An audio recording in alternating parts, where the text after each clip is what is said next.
Hema, we have words like insanity, nightmarish, horrific. The DA bringing up that child's mint green bicycle again that was left at the scene. And we just heard from the ER doctor and the nurse there as well, talking about the toll that this takes not only on the victims, not only on their families, but on them and their colleagues in the medical field. Yeah, one of the things that they talked about is that this tragedy that they experienced over the weekend, that it was different. He pointed out that tragedy is not just a weekend kind of thing for people in that community. He says we've seen an escalation of violence.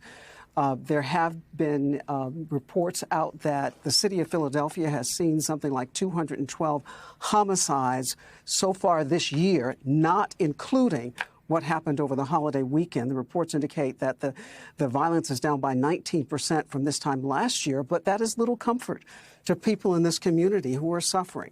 As was mentioned by the doctor, he said there is that it was very unusual, this type of violence. He said from the number of victims that came in, the type of injuries, and the type of weapon that was used. We know that it was an AR-15 style weapon. We know that that person had a handgun as well as another gun, that he was heavily armed with munitions. And we also know that the kind of wounds that can be inflicted upon someone with an AR-15 style rifle, long gun, are horrific.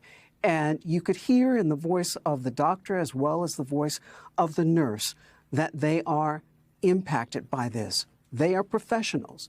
Healthcare is something that they do every day.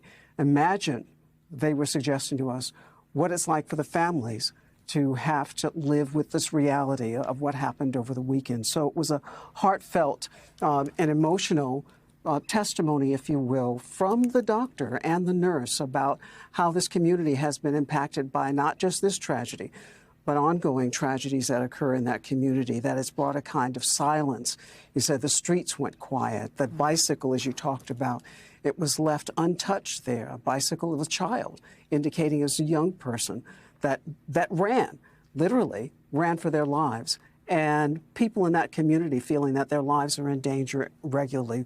We know there's a report from one woman who said that the danger is escalating and she feels a need to get out. So this was an opportunity for the community to come together, as it was said, in a collaborative way to talk about how do they respond to this, because it's not just the people who were killed and the families, the relatives who were left behind, but it's a whole community impacted by this tragedy.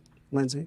NBC News is reporting that one of the victims, a 22-year-old, was gunned down steps from his door as he went to get food. Another victim was shot trying to help a friend who had been shot twice in the leg. We have a car with twin 2-year-olds with their mother. The 2-year-old suffering gunshot wounds. The second 2-year-old suffering injuries to the eye from the glass that was shattering.